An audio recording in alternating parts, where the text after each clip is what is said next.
In episode 487, Ryan and Jose are joined by Erik Van T Holt and David Blair to return to the Book Club of Blood for the sixth and final story of the first volume, In the Hills, the Cities. This is the Clive Barker Podcast, where longtime fans Ryan and Jose interview guests, bring you the news, and take deep dives into Barker-related stuff. This episode will be available in podcast audio and YouTube video. This episode is sponsored by Don Bertram's Celebrate Imagination. Don Bertram is a longtime friend of Clive and advocate of his art, but Don's unique and inspiring paintings are for sale, and over 50% of the proceeds go to the Arts and Medicine program at the Texas Children's Cancer Center. There's even a paver in Washington, D.C. representing Celebrate Imagination. We're thrilled that this worthy cause is sponsoring our podcast again this year, and we hope that you'll consider looking over his Pinterest page and commissioning a painting of your own. For commissions, Don requires no money down, and there will be no obligation on your part. You can also head over to the Etsy shop to buy one of his books, like A Chimney Sweep's Tale, Celebrate Imagination, or The Imaginaries. Follow the link in the show notes, or click on the side banner, and let's see what's new with Don Bertram today. Take a look at some of his new paintings on Facebook. He's got Axolotl, The Perch 3, and Choir Boy 2. And he recently raffled off a guitar that won $1,500 for the Arts and Medicine program at the Texas Children's Cancer Center. Also check out his videos going over the original painting, The Bug Brothers by Clive Barker, and his intro to the 35th anniversary screening of Hellraiser. Let's welcome our other sponsor, Ed Martinez, and his YouTube channel. Lots of great special effects videos and Barker-related content. What's the latest from Ed? His most recent videos are Clive Barker and Bernard Rose at the 1992 Fangoria Weekend of Horrors event in Los Angeles. Hey, if you want to help us out, support us on Patreon at patreon.com/BarkerCast589. Our subscribers will get exclusive access to content not available anywhere else, like our Collector's Corner video series, rare Barker videos, and early behind-the-scenes stuff. Our supporters get to help us choose episode topics and even join us on the podcast. Our supporters also get access to the exclusive channel in our Discord server. We'll be forever grateful if you consider helping us out and subscribing to our Patreon. We owe everything to this circle of magicians, so let's give a shout out to our Patreon supporters and see what's new on Patreon. Thanks to our listeners and friends David Anderson, Erik Van T Holt, Daniel Elven, Amanda Stewart, Bradley Gartz, and Markus. Also thanks to our sponsors Don Bertram and Ed Martinez. And speaking of Ed Martinez, the newest video coming soon on Patreon is going to be the New York City Toy Fair and new Trick or Treat Studios Hellraiser figures. Also, you can check out on there a quick video, Collector's Corner video I did about this funny copy of Hellraiser Revelations. Okay, well, welcome. This is episode 487 of the Clive Barker Podcast, and we're going back to the Book Club of Blood, and we're on the last story in the Books of Blood, Volume 1, In the Hills, the Cities. I think probably one of the most acclaimed stories. But before we get into that, let's introduce our guests. So we've got David Blair. Welcome. Hello, thanks for having me. You're joining us from Erik, Wisconsin. Yeah. Yep.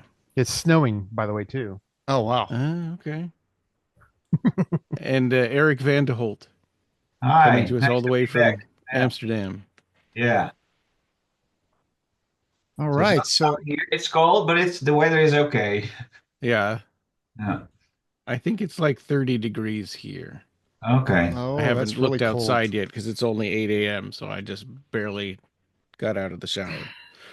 This week in Cleveland, it became a little warmer, so we started getting like temperatures going up to the 60s and 70s, which is kind of like almost summer for Cleveland. People walking around with t-shirts and shorts and whatever. It's crazy. We had that yesterday. Now today we have a snowstorm, so it's great. Yeah. Wow. Yeah. So, Clive Barker's short story, In the Hills of Cities. I think he wrote this story sometime around 1984, 85. It's a very surreal narrative. Involves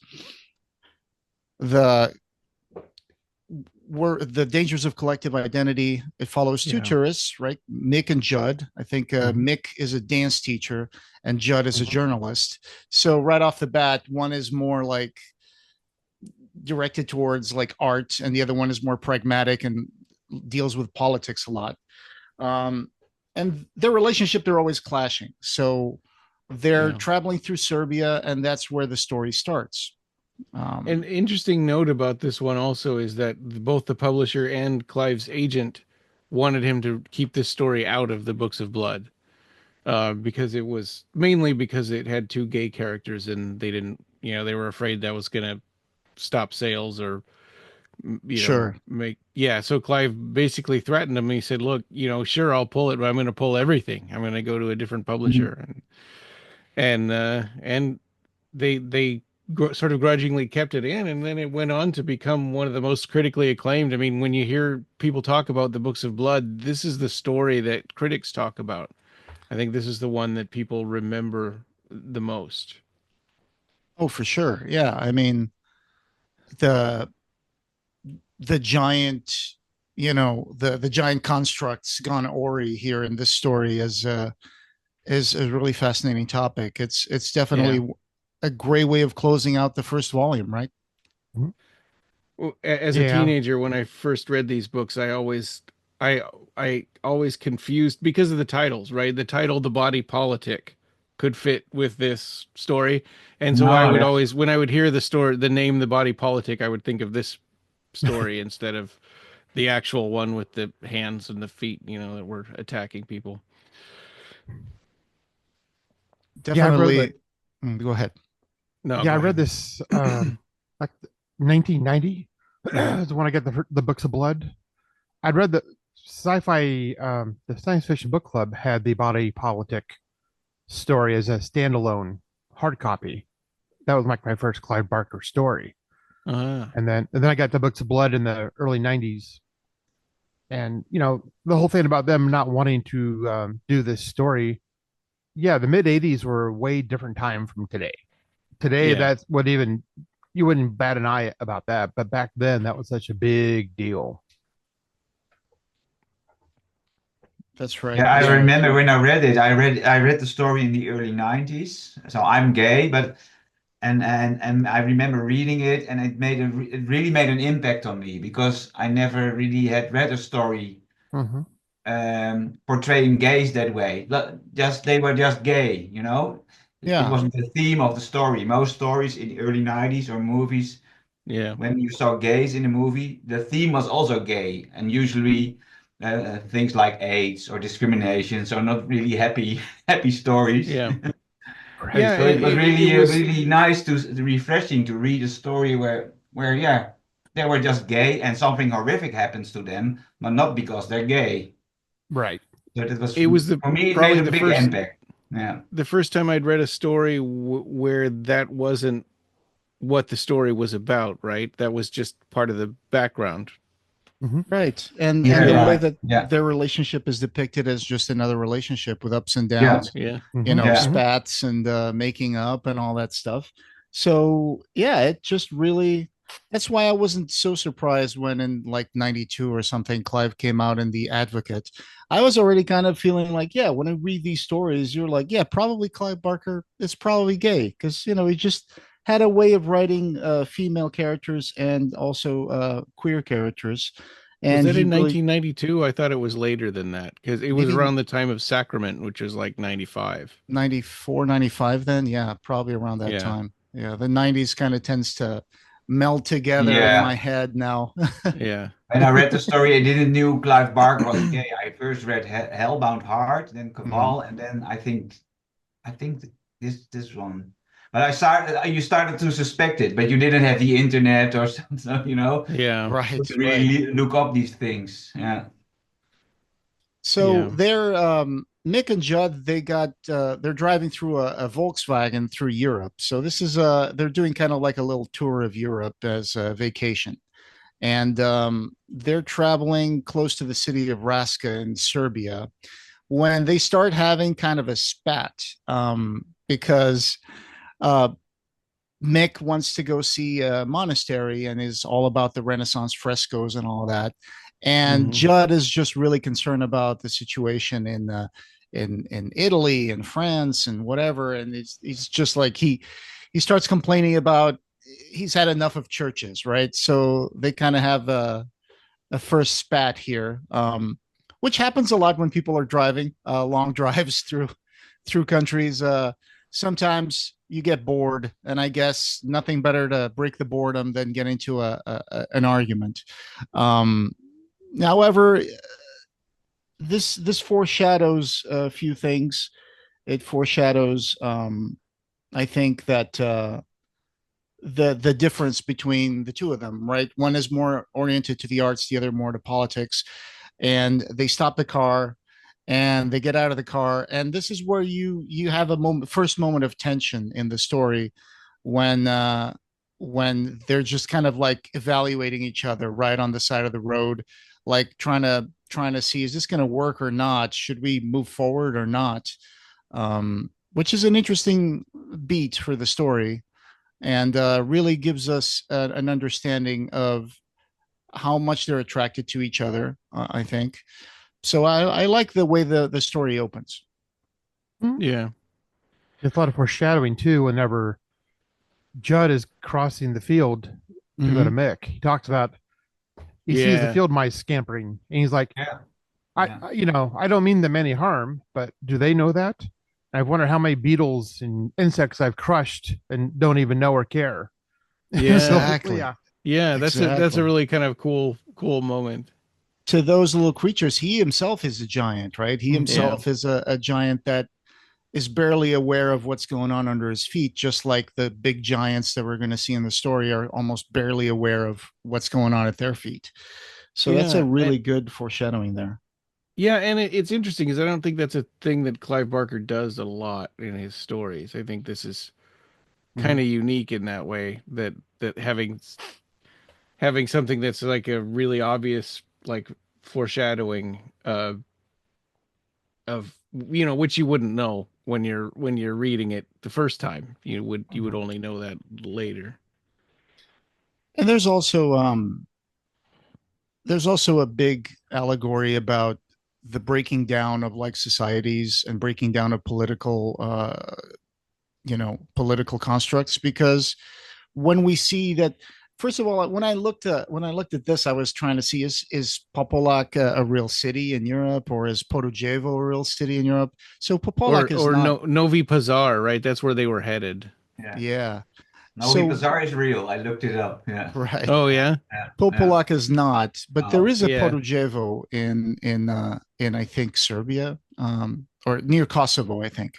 Yeah. Is it the Ibar Valley? Is that real? I think so. Yeah.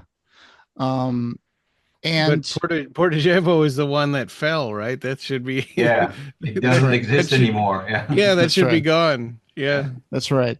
So it's also interesting that he places this in the Yugoslavia, because as we all know, Yugoslavia kind of started falling apart in the 80s, and then it finally ended, I think maybe 1999 or something like that. Does that mean you can't buy a Yugo anymore? Oh, I don't think they make those anymore. No, do they? No. Used ones, not new. Yeah. You go. I won't. Like little subcompact hatchback. Yeah. So they make up. After they stop the car and they make love, they kind of make up, and they get back into the car, and it's like. He's like, well, let's go somewhere else. Let's not go to that monastery. Then I couldn't bear another fucking virgin, and so that's conceding a little bit, right? Trying to make it work, But then the story, and this is also adapted beautifully in Tapping the Vein, Volume 2 by John Bolton of all people, which is a great artist. But so they go on to drive away, and they cut the story to Václav Jevozlek. I'm probably mispronouncing that name. and he's in Popolak, right? He's one of the guys. So each city has like almost like a leader of sorts, right? Yeah. Yeah. In Popolak, it's Vaslav, and then in Podojevo, it is a woman. Yeah, the organizer Nita? used to be Nita Nita. Obranovic, right? But Right. she Obranovic. died. She just had gotten old, and so her daughter took over, and her daughter was not as experienced and just wasn't able to get it together like as much as her mother did. And the mood of the town has changed too, because they know there's not that steady hand on this. Yeah. They're kind of going by muscle memory of what to do and how to do it. Nobody has to tell them, but the mood is, they're talking about they're behind schedule, things aren't quite working, safety tests are not properly done, so it's really setting the stuff up what happens. Yeah, that's right. So they kind of allude a little bit in description about that the city is gathering and preparing for some sort of thing, but right now we don't really see what they're doing, right? We just see that there are some people and they're gathering together, and it's going to be, they're talking about the weather and drinking coffee and all that stuff. And then so Mick awakes at the hotel. So they made it to that other city they were going, and he wakes up and they're thinking about going south to a market and maybe a museum. And, and it cuts away to, like, by now the main bodies of the cities were being assembled. And this is when we start understanding what's going on. And, but it's just such an amazing story that I just can't believe it's never been adapted in film or anything like that, because this would be, nowadays I think we would have the special effects necessary to come up with something that would be a good depiction of this. Maybe I think at the time that it came out, it was way too daunting of an idea and they wouldn't have been able to pull it off in any kind of a convincing way. Do you know if they ever tried? Were there ever plans made to adapt this into a movie? Or I couldn't find anything. I think almost every story has had some kind of adaptation written for it, but I think this one maybe no. No. What if the rights are being held up somehow? Somebody's got rights and then they never did anything with it, but they still have the rights to it. Yeah. So. Yeah, that could be it. Yep. Yeah. And so they get out of their hotel, Mick and Judd, and they're going to drive away, but they get kind of lost, right? So they get kind of lost in the forest, and they get closer to the city of, I believe, Popolak. And this is where, getting lost is going to take them into a different kind of realm of of imagination and miracles. So they stop at a cottage, right? Like kind of out in the middle of nowhere. Yeah. And they get something to eat from these people, and that's after the city falls. It's after. Oh, is it? Yeah. Oh, okay. Yeah. They're interested. Yeah, they're driving along and they're bored of this road, so they want to take a turn off. So they go here. They basically take a dirt track to the hidden valley where the battle is going to be. Yeah. With a little VW and the and Judd says this is becoming a safari because they're going in that dirt road and stuff. Yeah. So they the citizens of Popolak and Podojevo have created the giants, right? So what did you guys think was originally the ritual supposed to be? Was it just supposed to be them coming up to each other and just kind of like, making some sort of ritual and then going back to their cities and disassembling? Well, yeah, it almost sounded like it was supposed to be a battle, right? But then everybody's horrified at this outcome, and this has never happened before. So it seems to me that like one punch would knock out a whole city and kill everybody. So maybe they're not supposed to be fighting each other. What is the contest, right? And I don't think it's explained. in the story. No, I took it as it is more a kind of ritual, but Yeah. because of what you said, Brian. Because one punch and 20,000 people die. Yeah.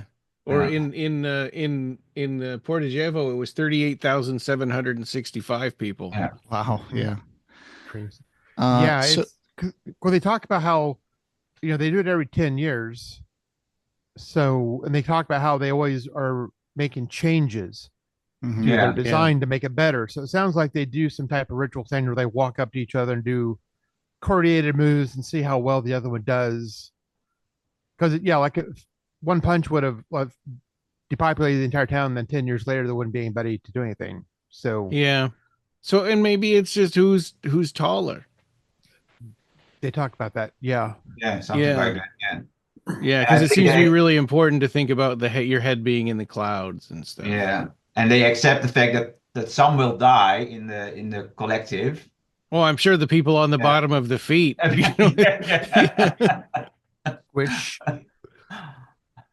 it's almost like, and everybody from the city, even pregnant women, children, they get strapped into these giants, and it really literally becomes the body of the Republic, right? It embodies the whole, even one of the characters further in the story says, the body of the state. That's what he calls it. The giant city, and it's very symbolical. It's very allegorical to two disparate cities, competing with each other, making a ceremony. And just seeing which one is taller, which one can make the bigger giant, the most powerful one. But Portagevo, like you said, the original lady that used to organize this died, and it's her daughter taking care of it. And there's already some description that Portagevo had some issues already on the side, on the flank, that a few technical issues were going on. There was some weakness there. It wasn't moving that well. So it's already saying that Portagevo is not doing a good job at the giant. So, And it was described as a cancer. The citizens were also not well as previous years. So there are two things. Yeah, famine. Yeah, right. And like David brought up in the beginning, and it describes here when the giants are walking, how a lot of stuff on the bottom is getting crushed. The movement kills animals, crushed bushes, threw down trees, the hills echoing with the booming din of their steps. So maybe there's some allegory here also about mankind and what we do to nature when there's too many of us. We kind of stomp it around a bit. That's something I also got out of it. I think of, to me, it's probably the biggest one is nationalism, right? Is the idea is it a good thing to tie your whole identity into where you live and your country, or in this case, it's a city, but I think it kind of represents a country. Yeah, that's an excellent point. Yeah, our thoughtfulness that we just go through life, how we just destroy stuff just by existing. Yeah, like in Sacrament, right? He says, living and dying, we feed the fire. It's like, no matter what you do, you're messing up the world. Right. It's almost like a military exercise of sorts. So we do hear Václav. Mick and Judd stop the car because they feel like they're lost. And they also hear this big boom, boom, just like the T-Rex in Jurassic Park, right? So they're like, what's going on? Are these big guns? Are we driving into military exercises? Because they hear a shot when Václav shoots up in the air to start the contest. And Mick wants to turn around and go the other way. And Judd, being a journalist, is like, no, I need to know. I got to see what's going on. Yeah. And that's another sort of recurring theme in Clive Barker stuff, is like curiosity, is deadly. Deadly, yeah. Yeah, opening a puzzle box, especially. Right. Yeah, or The Thief of Always is really similar to Hellraiser, but just a children's book version. And what's amazing is that once all these people are strapped into this to create this giant city, they're all acting as one. They're all like, there's people, the ones who see the best are put up in the eye section, right? In the eye section of the giant. the ones that can yell the loudest get put in the mouth, and all of a sudden, Podojevo is almost already starting to fail just before the battle starts, because it says here that a howl of loss, a howl of anticipation, a howl of puzzlement, that Podojevo howls, right? And the coherence of the structure is failing, so it's already feeling like, it's gonna fail. Do you guys think that there's a supernatural element to this, like to the way that people sync up and become one? Yeah, I was wondering it as well. Yeah. It's also left to your own imagination why they suddenly become this collective, and they all they don't think for themselves anymore. They become this being. Or it could just be some kind of a conditioning, right? That they've been training for. Yeah. Almost, yeah. I mean, at the end of the story, Mick does tap into that same collective conscious, I guess. He just becomes a part of, he needs to touch and be a part of that miracle that he sees, right? And it's like everything else is behind him now. As long as he touches the miracle, it kind of transcends who he is, and he becomes part of something bigger, I think. Yeah. But yeah, so like you said, Ryan, they start, Judd wants to move towards what's going on, but then because Podojevo has fallen, the road ahead starts to, it starts to turn into a flow of blood that almost turns into almost like a river of blood. They start feeling the smell of blood in the air. And they see savory. And they see what is his name? Vaslev, right, with his gun killing the survivors, the ones that are, their bodies are broken and they're dying. Yeah. I don't think that they even the story doesn't really depict Popolak punching Podojevo. It's more like Podojevo starts walking, and then all of a sudden something fails and they fall right in front of Popolak, right? And it's not Vaslev who's doing the mercy killing, just a man, I think, in a gray coat. And in the comic, it's the daughter of Nita who's doing the mercy killing. I found it interesting. They made a change, yes. They made a change, yeah. That's right. Yeah, well, and they described him as the man in the gray coat. Yeah. Clive described him that way because it's from the point of view of Mick and Judd, and they don't know any of these people. Yeah. But they don't really understand. It becomes almost like a living nightmare to come across 38,000 people all bleeding and broken. And I think Clive says something like it was like a dream of death, right? And it's just horrible to see all that.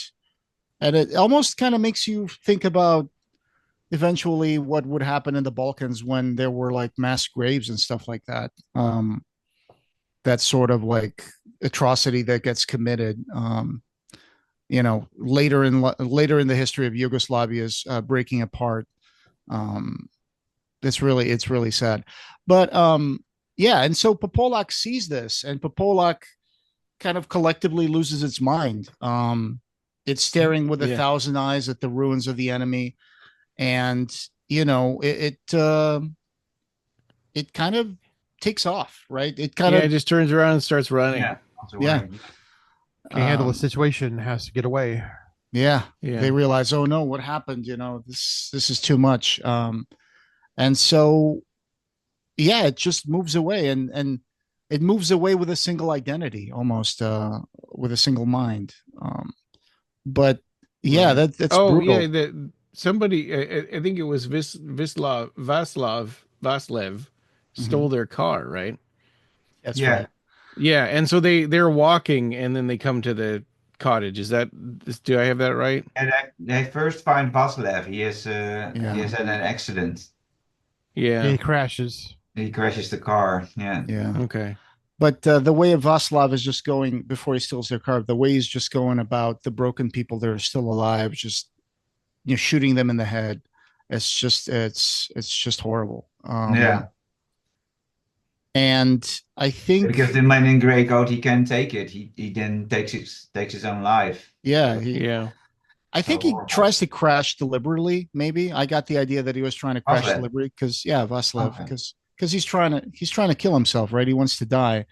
I thought he was trying to get to the city, to talk him, because he talked about how he needs to get with them and talk them down and console them and bring them back to reality. Oh yeah, okay. I don't think he knew how to drive.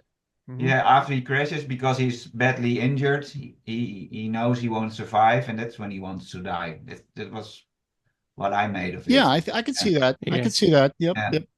I could see that. He says, he does say he was a referee and he had work to do. So I think he wanted to reach Popolak and tell them to stop. Right? He was going to chase Popolak. Yeah. Because he knows that if he doesn't, the city doesn't have long before it also comes down and more people die. You're right. But then, like you said, he crashes, and that's when Mick and Judd, console him as he dies. Judd asks him, "Tell us what to do. Tell us what this is all about." And then he's like, "It's a fall. That's all. Just a fall. What fell? The city, Podujevo, my city. Where did it fall from? Itself, of course." That's a great. It's visually it's a little tough to put it together. It's like, so why is it that Mick and Judd at this point still haven't seen the giants, right? I mean, wouldn't they? It's mentioned that they experienced the shadow of Popolek very briefly. And they heard the sound, right? And the sound, So. It's something that Vaslav explains that it took centuries of practice to create, right? Mm-hmm. So every 10 years, making the figure larger and larger, until they had to use, everybody in the city to make their giants. Pipes from the loins to take away the waste. There was food in its belly. You wouldn't believe the engineering of it.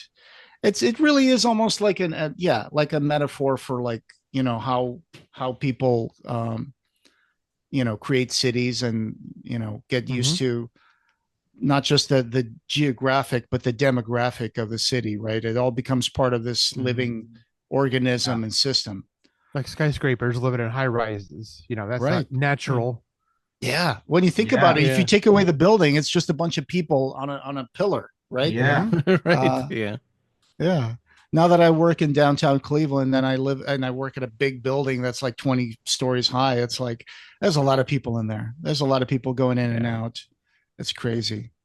So in the meantime, Popolak is running away into the woods. It's getting really exhausted. The night falls, right? And the giant doesn't really have a mind of its own. It's mostly just people just trying to run away from what happened, from what they've done, from the responsibility or from the horror. Mm-hmm.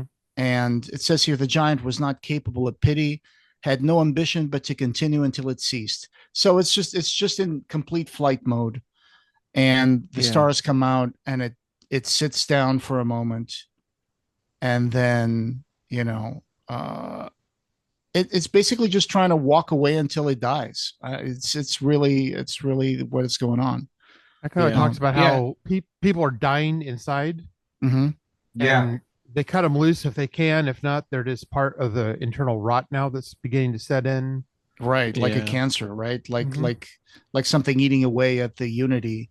And then, like Ryan said, the feet. There's people there that are dying or dead already because that thing is like booming every time it falls down on the ground. It's like a giant hammer. So and so Mick and Judd had gone to this cottage, right? To and to get something to eat, and because I think they were missing their car, and then that's when, and then afterwards, after they get done with all that, then the giant comes, right? Popolak comes and steps on the cottage. The tremors approach, Yeah. and everybody is like in fear of what is approaching, and they blow out the candles and they start praying and all that stuff, and then and the owners of the cottage run away, but a big old chunk of the stone hits Judd and kills him. Absolutely. So the representative of the more pragmatist point of view dies when faced with something like as miraculous as this, and Mick doesn't even notice that, right? Mick is just completely taken in by this weird thing that he's seeing, and it just he's got to be part of it. He's got to be runs toward it and screams in glee and manages to get a piece of it and gets taken away. Yeah. So it's interesting, right? Because it's a feeling of belonging that's overwhelming, I guess, right? Wanting to be part of something bigger than yourself.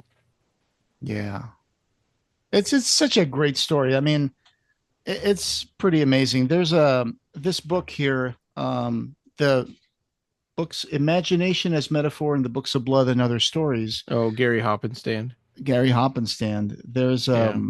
There's some stuff that he mentions here, saying about how a typical theme in Barker's work is that knowledge comes at a great price.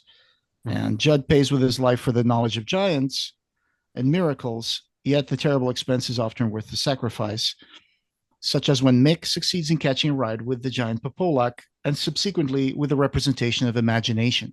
It's almost like these giants are like the representation of imagination, which is what imagination and the arts, which is more like Mick's thing. Judd is more pragmatic in politics and all that stuff. So he becomes part of something bigger at the end, even after death, right? For example, Clive said about In the Hills of Cities that both protagonists die, but they gain meaning, extraordinary meaning, perhaps not a meaning that one would want to celebrate. It's ambiguous. He said this to Nigel Floyd in Sam Hain magazine #4. And he said, when they see the beasts in the hills, some new vision is presented to them, which hitherto they wouldn't have been capable of imagining. I very much like the ambiguity of the ambivalence of a moment, which can be terrible and significant simultaneously. The way that many of the pivotal moments in our lives are very often rites of passage moments in which things are lost, which can never be claimed again. Yet the territory ahead is, by virtue of the fact that it is new, also exciting and extraordinary. So that's what happens to the characters here. They become part of something bigger. In Mick's case, he becomes part of the giant, right? Wherever that's going to lead him, even if it's going to be death, which that's the most likely thing. Judd, after death, there's a beautiful moment in the story near the end, right? Which is when we see what happened to his body. Animals, eat him and things grow out of his body. It says here that he gives birth and the good meat of his thigh is going to be fought over in like a fox's den. And, so he becomes part of the giant of nature, right? He becomes part of nature. He goes back to nature. Whereas he becomes part of the ground. He's the grounded guy. And Mick just takes off with a big miraculous giant. So I think his head is in the clouds. With his head is in the clouds. That's right. Right. Yeah. Well, we've got a bunch of comments, actually way more than I was expecting. And I've kind of had to organize these, but we'll start with the ones from our Facebook listeners group. Dustin Vanderpool says, stoked for this. I love that story. It's so effing Clive Barker. So yeah, I agree. Sarah Ney says, there's a scene in Night of the Zoopocalypse that pays homage. At least that's what he thought. So that's interesting. I can't... Jose, did you get a chance to see that? Not yet. It is in a movie theater close to me. I know you don't have any theater playing right now. But I don't know. It's not available in Alaska. But that's an interesting. I would love to have seen it. I was trying really hard to find it, but it's not. I can't get to it. And I think it's only in theaters for 1 week, so it may already be gone now. Oh, I have to see if I can still get it. Yeah, so Night of the Zoopocalypse is a movie that's out in theaters now, hopefully still where you are. And it's originally based on a Clive Barker idea of like a meteor that falls into like a zoo, I think. And the zoo animals turn into zombies. Yeah, that's right. Yeah. So I think at this point, I don't even know if his name is in it at all, but it is based on that. It is, yeah. It is, right? Yeah, people have shared the, based on an idea by Clive Barker on them. Oh, yeah, it's still, and his treatment was called Zombies. Oh, it is still available near me. I might go catch that at 6 p.m. on my end. Huh. Yeah, I would. I totally wish I could do that. All right. What other comments do we have? So Stephen Cook says, I was thinking about the survivors and the mental, physical toughness of the cities. Since these cities go to fight once every 10 years, this is kind of what we were talking about. Each Titan of people is almost the same size as a skyscraper. There would be only one outcome of each battle. How would the survivors, if any, regroup? When would they decide to fight again 10 years later, knowing that they had what they had just witnessed? Since Portagevo collapsed due to bad training, leadership, famine, and bad crops, it would take decades to regroup and retrain for another fight with Popolac. I love the idea of Popolac walking around aimlessly, based upon what it saw. And although it could have been physically stronger, it could also have been more mentally weaker of the two. With that being said, could the people of Popolac trained better to prepare for witnessing a future death by gravity, since it will always be responsible for the largest number of casualties? I think that kind of boils down to what we were talking about, and maybe the contest isn't a real battle, right? Because if it was, then it seems to me that this would happen every time, and people wouldn't be shocked by it. And it wouldn't be possible to keep doing it every 10 years, like David said. So, I think it's, I always think, I wonder if it started out with like a pyramid, of 3 people. And then over the decades or centuries, right, it just got bigger and bigger and bigger. Out of hand. Out of hand, yeah.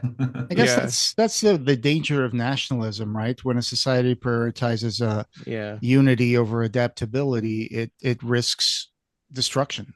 It becomes fragile in itself. It becomes fragile. Yeah. And so I originally told the people on Reddit that I was going to post every one of their comments, but there were 46 of them. And so instead these are all the people who said that it was their favorite or one of their favorites. Tricky Original 7818, Tradnor, Deadite 101, Boy Vamp, CD 421, Do Your Copy, Barbara Fellow, Waves, Quiddity 131, Snoo Revelations 1668, Miles, O'Toole Audio, White Buffaloes, and Dr. Zarnak. And then these are the people who said it was haunting or unforgettable. Fairway Frank, Ozzy's Acolyte, Pelican Jones, Zilnajek, J-Dub 49265, Ibbity Bibbity, Havoc's Comics, SCLR 303, and Old Boy New Robot. Oh, okay. All of those were from the Clive Barker subreddit? Yeah, and that's just the people who said that it was their favorite or it was unforgettable. And then and then I also did then we've got a whole bunch of original comments that we'll read, but yeah. So I guess the first one, Jayhawk I 2 said, incredible story, one of the best of anyone ever. He perfectly describes the unimaginable. I think that's a good synopsis of that. Stiger Jr. Sergeant Germain Jr. maybe? I don't know. This is a story that has stuck with me for ages. I read it for the first time in 1999 and have thought about it pretty frequently ever since. A lot of people are fine with violence and war when they have no skin in the game. This is the extreme end of skin in the game. Honestly, I've been having an itch to pull out the Books of Blood and reread my favorites. This confirmed why I've been having that feeling. Yeah, it's totally skin in the game, right? It reminds me of oh my gosh, with Starship Troopers. What I'm trying to think of the author's name for some reason. Heinlein.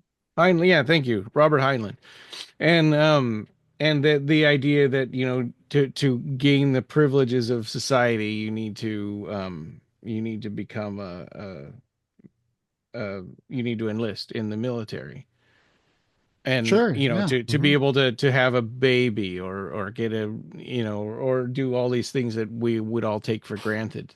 And I think that in that way it's kind of similar. Service. Yeah. What is it? Service guarantees Service citizenship. guarantees citizenship. Yeah. Yeah. Yeah. That's right. It's hard That's right. not to conflate the movie and the book because they're so different from each Yeah, other. basically, it's a nationalism taken to its extreme, kind of erodes personal freedom and autonomy Yeah. in favor of the all-consuming state. Yeah. And that's also what happens to Popolak and Podojevo. Yeah. Even Mick merging with Popolak could be seen as a way of like nationalism offering a seductive Yeah. promise of unity and strength, but demanding complete submission. So therefore consuming everybody who embraces it, which is, topical right now. Skin Golem said not just the originality of the story, but the writing, the poetry of it, the title, the ending. My friends and I used to read our favorite poetically original passages aloud to each other. Nice. I have to say I felt pretty alone as a Clive Barker fan when I was growing up. I mean, I watched Nightbreed with a friend of mine, and then I went nuts with oh my God, I got to get the book, and then I got to get all the other books, and but I didn't really have any friends in person that were on the same path or trajectory that I went wavelength. on. Yeah. Yeah. They're all like, oh yeah, Ryan's really into that. When you mentioned that there was maybe like a supernatural kind of thing behind these giants, it does bring me like the scale of the giants and the scale of the horror. It does bring to mind a little bit, kind of like a gothic or cosmic horror, like an H.P. Lovecraft kind of thing. Like the kind of reaction that people would have at something that big is just to go crazy and just like, oh, I got to be a part of this. Let me join you. Yeah. Like Popolak and Podojevo are in a way kind of almost like eldritch beings after they're assembled, right? Yeah.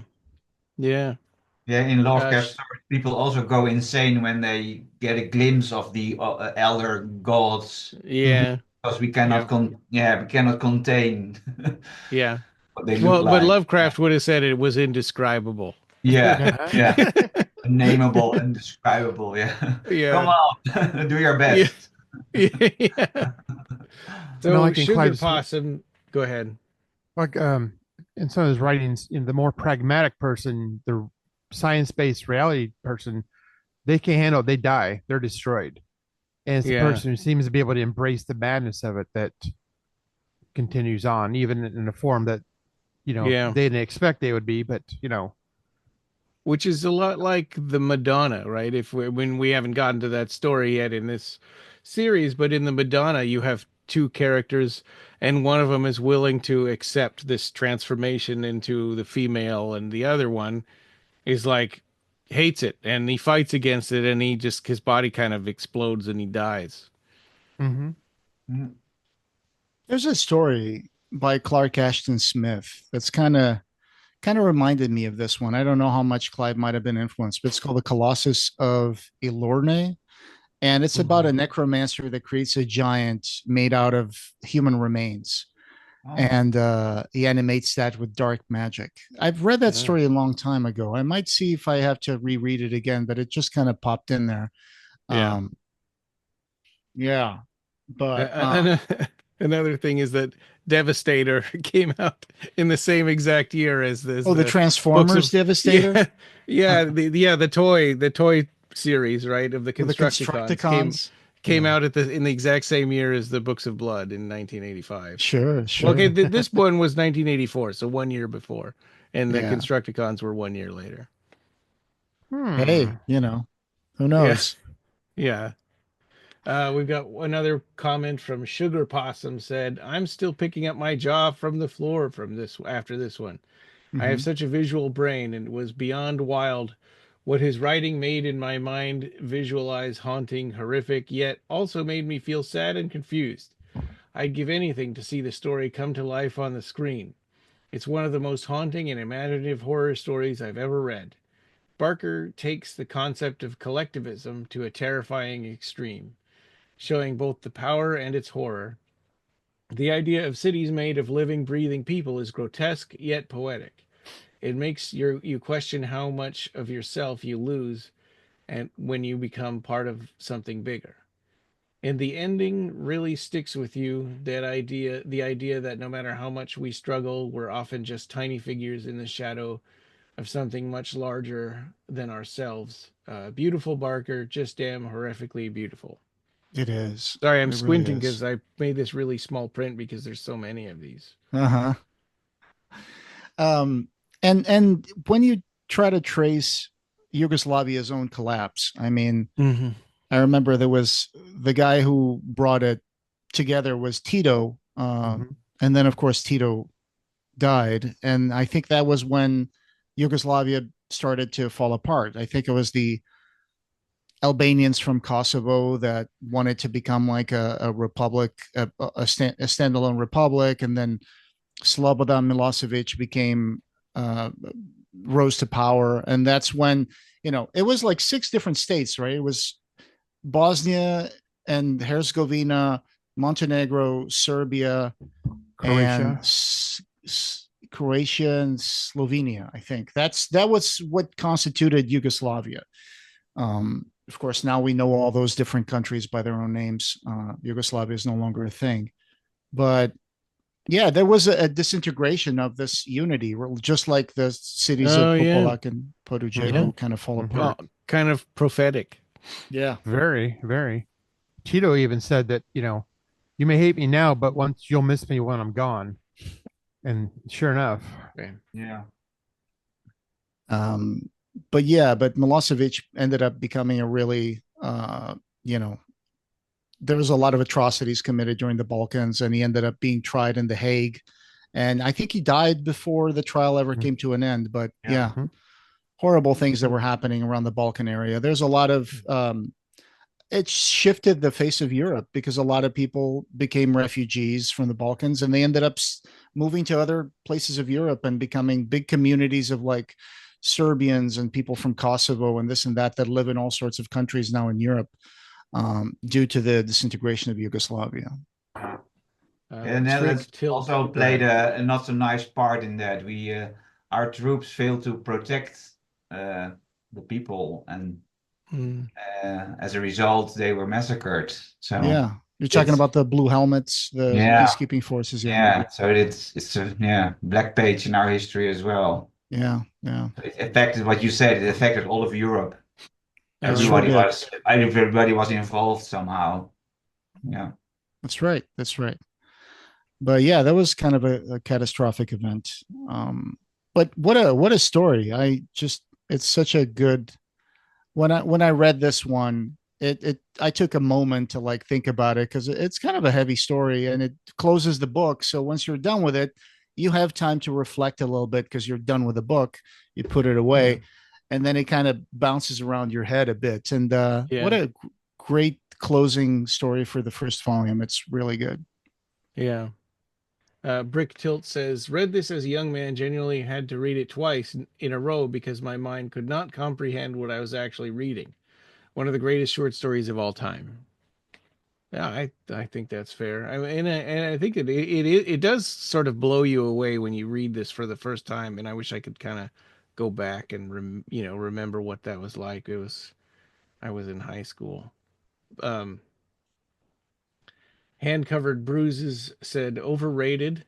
The logistics make no sense, and the ending paragraph is absolute chaos. Oh my god! There's always one. Yeah, there's always one. Yeah, I mean, you could say that about almost any Clive Barker short story. Yeah. There's fantastical elements of it that you have to embrace that. It's suspension of disbelief. Torch Said first time with Books of Blood and happened to have just finished this one yesterday. It's a great story, but to be honest, I have loved all of them so far. Okay. Yeah. So yeah, good. Mm-hmm. Nimrod Mutant Hunter said, this is a long one. In the Hills, the Cities, and The Body Politic are my two favorite short stories by Barker. Both are about one place in the collective us. In broad strokes, Hills speaks to an individual's call to be part of something bigger and better themselves by being part of the whole body, by a part of the whole. Body reminds the individual that they are more than just a cog in a machine, that the destiny and the singular may not coincide with the destiny of the collective. Both shorts are frightening in that they, in one case, speak on losing oneself, and in the other, losing what binds us. 30 plus years after my first reading of these two stories, it amazes me how much they still resonate. Yeah, I mean, I can't imagine how that negative commenter would have, how he would feel about the body politic, right? Because that one makes even less sense. He'd be like, hands don't have brains. Yeah, it's crazier, yeah. One quote that I found from Clive Barker about this particular story, he said, I'm a gay man who made creations of which my family did not approve, creations in drawing form and writing form that were not looked upon kindly by my father or my mother. And then when I got into publishing books, I found that there was a prejudice. I was told, especially with In the Hills, the Cities, do not publish this. If you publish this, you'll destroy everything you have. That was simply not true. And here's the proof, I mean, 30, 40, almost 40 years. 40 years, yeah. 40 years, wow. Almost 40 years after he wrote it, there's still people who read it and enjoy it, and we're discussing it right now. And it's meant a lot to us over the years. So there you go. Good story there. Makes a real impact. And it does make a big impact. It says a lot, because I think that would be hard to not listen when people are telling you, we'll publish your book, but just leave this story out, and it's his first book. So it took a lot of guts, I think, to just say, nope, I'm leaving it in. Because I think, I mean, I'd like to think that I would be strong like that, but I think if it were me, I'd probably say, okay, maybe I'll publish it another time. Especially back then, because there was no self-publishing back then, like today. Yeah, exactly. So Pavlinika says, I was a child when I have read it for the first time, and now it is amazing as I have remembered. Yeah, probably not, not meant for a child to read. Oh. Yeah. No parental supervision there. Carol Reed says, love this short story and first time seeing this illustration. So they were talking about because I put a little picture from the Tapping the Vein story adaptation with the face and the people kind of staring out of the eye sockets. Yeah, and I think anybody out there that hasn't found that, I don't think that these are expensive on eBay. If you can find the Tapping the Vein and the Eclipse graphic novels of the Books of Blood, that's the one. I have this one. Yes, that one has it too. Yes. Yep. Yeah, that one's the collective one, isn't it? But you're right. I found it only last year, and it wasn't expensive. Yeah, you can find them on eBay and other comic places too. They have back issues. Yeah, and it's not like buying Spider-Man #1 or something, right? It's going to be, maybe like $10 to $20 probably. Yeah. Lover of Stories I Am said, absolutely one of my favorite Books of Blood horror stories in general. Everything about it is pretty much perfect. The story, the characters, the ending would have been even better with some backstory of the titular cities. Perhaps introducing some characters from them, akin to the Skin of the Fathers. Someone like Ari Aster or Alex Garland would have made an absolute banger of a movie from this story. It's just such a perfect ground for film adaptation. A truly scary and at the same time spectacular horror, especially in IMAX. Yeah.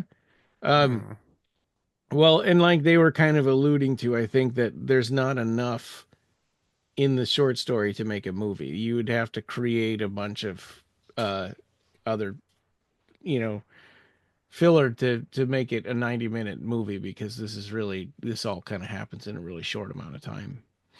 I think it would be doable. I mean, I think it would be doable. That you could, you could have like the starting plot be the couple traveling through Europe, and then hearing about some sort of mysterious ceremony that happens, or rivalry. It's between like cities. it's like a folk horror story, like Midsommar, or Sure. what's that one where they shoved the guy in the basket, Shove the guy and set it on fire? Oh yeah, the Wicker Man. Wicker Man. Yeah, there we go. Why did I say basket? And if I'd said Wicker Man, I would have remembered. Yeah, but it's 8:00 in the morning. So, yes, Wicker Man. Yeah, it's like that and Godzilla put together. That's right. That's right. Yeah, because it's folk horror and it's like a gargantuan, horror. Yeah, movie. and Godzilla is also a metaphor for like the atomic menace and stuff like that, right? So just like the Popolak and Podujevo are like talk about nationalist ideologies and collective identities, and I guess you could say that Popolak keeps on walking because of the momentum of these things, where it's like it loses its rival, but even without the enemy, it still keeps going, because that's just how certain times nationalism goes. It just keeps on moving, almost based on inertia rather than an idea. Without the contest, that collective figure has no purpose anymore, right? And I think that's also another reason why it's like now it's aimless. Yeah, that's right. Yeah, no purpose. Leatherbed 681 says, my one question about the story is, were the two cities supposed to fight to the death, or was it just kind of a friendly wrestling match where everybody survived at the end? I don't think any kind of wrestling match would have anybody. I mean, I think that once you have a winner, the whole other city would be dead if it was any kind of a fight or physical. Yeah. Yeah. That's why I brought up that idea. What did you guys think the original ritual was supposed to be? Maybe they were just supposed to compare sizes, or maybe yell at each other or whatever, and be like, oh, we're the big one, something like that. Because when Podujevo collapses, Popolak didn't even touch it. It was just because of internal, it's just bad engineering and falling apart because of inner tensions, just like Yugoslavia had inner tensions from all the ethnic groups and stuff like that. Yeah. Yeah. House RN1 says, I haven't read it since the 80s, but it seems to me to be a dream sequence that Clive brought to the printed page. Well, I think you can say that about a lot of his stories. Snow Donuts 100 said, great story, especially relevant during the Balkan conflicts that arose following the collapse of the Soviet Union and fragmentation of Yugoslavia. His new stuff doesn't have the bite nor creative spirit of these earlier works. And that's a good point about the fall of Yugoslavia, but I kind of don't agree. I mean, I think that the Books of Blood were amazing, but they were a jumping off point really for his novels, which were sure. There's incredible. been other fields that Clive Barker has excelled in, like books for kids or fantasy like Aberrat or stuff like that, or Imagica. That was and really longer form horror stories like the Damnation Game. Right. His first novel. Yeah, or the Hellbound Heart, that's kind of a big deal, right? After what it became, and Cabal, and Plus his art Mama too. Moonbear. Go ahead. What was that? All his art, his paintings, and right. his illustrations. Yeah, that's a whole other avenue. Which has always been a huge body of work. But luckily now we have the Imaginer books that compile a lot of hundreds and hundreds of pages of beautiful art. Yeah. That's a great series. Mama Moon Bear 5 says, I read this one last year and it really impressed me. I had to reread paragraphs over and over to fully comprehend what was happening. I guess I'm still processing it because I have a lot of feelings, but I don't have many words for it. Yeah. Not Vic Hugo said, not of my taste. I like CV. I think he meant CB. A lot more when he's the opposite of Lovecraftian, and the horror is just representation of the character's flaws. I read this one before when he wrote it, and I'm trying to imagine what he's talking about. Like, which horror would be a representation of the character's flaws? I guess Frank, right? In Hellraiser? Sure. But yeah. And there's a lot of that theme of if you're not content with the world that you live in, then whatever's out there that you're trying to reach for is going to kind of tear you apart. Like the Jaff in the Great and Secret Show, right? Or Cabal, David? Yeah. Could you? Yeah. Yeah. Yeah. Like the entire Boone city. himself. Yeah. There's like the entire city of Midian monsters. Yeah. And if you feel you're a monster, you're not part of the human population. There's something wrong with you. There's a longing to join your own type, the tribes of Moon. That's right. Yeah. Which live almost outside of time and society. Mm-hmm. Yeah. And their own thing. And that's what Mick does at the end of this one. He also joins something bigger than himself and gets taken away. Yeah. Right. Yeah. For Boone, it doesn't destroy him, but it does destroy Midian. So he loses, it's at the cost is to everyone but him, I guess. I think that the ending of Nightbreed is a bit cathartic in the sense that it's a violent ending, but also an ending that tries to reconcile the two worlds from being separate to being unified again in some way. Yeah. Even against the desires of the both of the groups, right? The humans and the Nightbreed. But they just have to live with each other from now on. Yeah. Or at least that's what I, wanted it to be.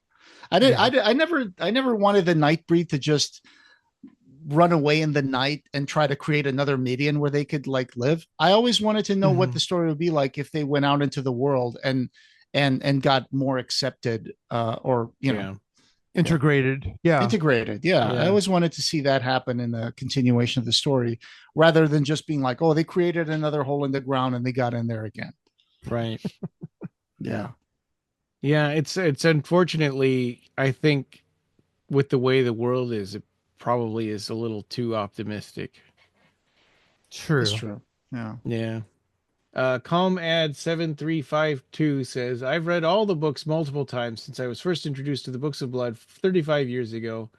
Only problem is I haven't read any in probably 7 years. I'm going to have to start at the beginning again and pull them out of hiding. Okay. Life Gives Me Melons says, I read it when I was pretty young, maybe like 12. And was absolutely blown away, read it again, probably a decade later, and suddenly realized, hey, these guys are gay. I could be pretty dense, kid. I'd say. I couldn't have handled this story when I was 12. Yeah. Yeah. But it's very That's true. It's a big concept to try to wrap your head around and a lot of these was the last comment. And a lot of these commenters kind of said the same thing, that, it's hard to sort of contain that idea of this story in your head without, lots of people are saying they had to read it more than once, or that it stuck with them, or, yeah. So I think I would say a 12-year-old's not going to get it, right? I think there needs to be a little more insight. That's why I like going back to stories every few years and reading them again, because I feel like at that point you can bring more stuff into your interpretation of the stories, and you can enjoy them in different levels, and you can learn things that you didn't know were there in the beginning when you read it the first time. Yeah. And I think that was part of why we wanted to come back, because when we first talked about the Books of Blood, it was episode 2. And so we were sort of fledgling podcasters. Well, definitely fledgling podcasters. And that's right. And now we've had 13 plus years of studying this stuff just for the purpose of, doing this podcast, and our level of expertise has changed, and our experiences have changed, and I'm 50 now, and we're bringing new people into the show, like our guests today, which also have their own points of view about the story. So which I really like, and I appreciate you guys coming. What's that, yeah, David? when you read something when you're late teens, early 20s, and then revisit it when you're in your 40s, maybe in 50s, your perspective on the story changes a little bit too. Of course, you read more into it, or you have a different take now. Yeah, and I want to say that you don't have to know the history of Yugoslavia to enjoy this story. It's just it's another way that you can look at it and see, like, well, what was going on around this time, and it adds something. Yeah, I never thought about it that way before. No, me either. That's really nice. This whole new layer you can put on it. Because the first time I read this story was when I bought my first volume of the Books of Blood, and that would have been sometime in the mid 90s. Yeah, probably around 94, 95. That's when I bought I started out with Cabal, and then I started buying the Books of Blood, and I imported in English. And I would buy the book, get in the bus home, and by the time I got home, I was already like a third of the way into the book. So it's just like I just started reading it immediately. Yeah. But yeah, I didn't know much about Yugoslavia back then when I was reading this. Then, of course, the whole Balkan situation kind of erupted in the 90s, and we had the Balkan conflict, and now I can look back at that and see that there might have been a certain layer of significance or comparison that could be just in my head, but you can apply that a little bit to the allegory that is present in the story. Yeah. Even like the body politic, when you revisit it now, it's like this longing for everyone to separate. You don't want to be part of the collective. You want to do the exact opposite. Everything wants to be, the hand wants to be away, the fingers want to be away. Then, it's like individualism taken to an extreme, right? Mm-hmm. Yeah. Or how individualism can destroy the body politic. Exactly. A culture of individualism can make people alienated from the process of their own government, for example. I mean, which could make you an outsider to the very functioning of your society. So there's that. Yeah. I would love to see this adapted. I don't know who would play Mick and Judd if it was ever adapted. I like the adaptation that John Bolton did for Eclipse Comics. I love it. Yeah. It consists of all painted pages, and he does an excellent job. There's a particular panel that's a 1-page panel, which is a close-up of the face of Popolak. And you see all the people composing it, all the people making the mouth, all the people making the face. And it's just such a tremendous piece of art. I don't know if you can see it very well, but there we go. Yes. Yeah, that was the one I put on the post where I was asking for, but it was keyless. It didn't have the text and stuff, but asking for people to give their comments. And I love the way that they use that shiny paper for those special issues, because they're just nice. It's not. So like that one commenter was saying, what would it take to adapt this? I think it would take a lot more backstory of the two main characters, because them driving towards these cities would probably not. That wouldn't be enough, right? Maybe you can focus on the daughter of Nita. Right. Yeah. That.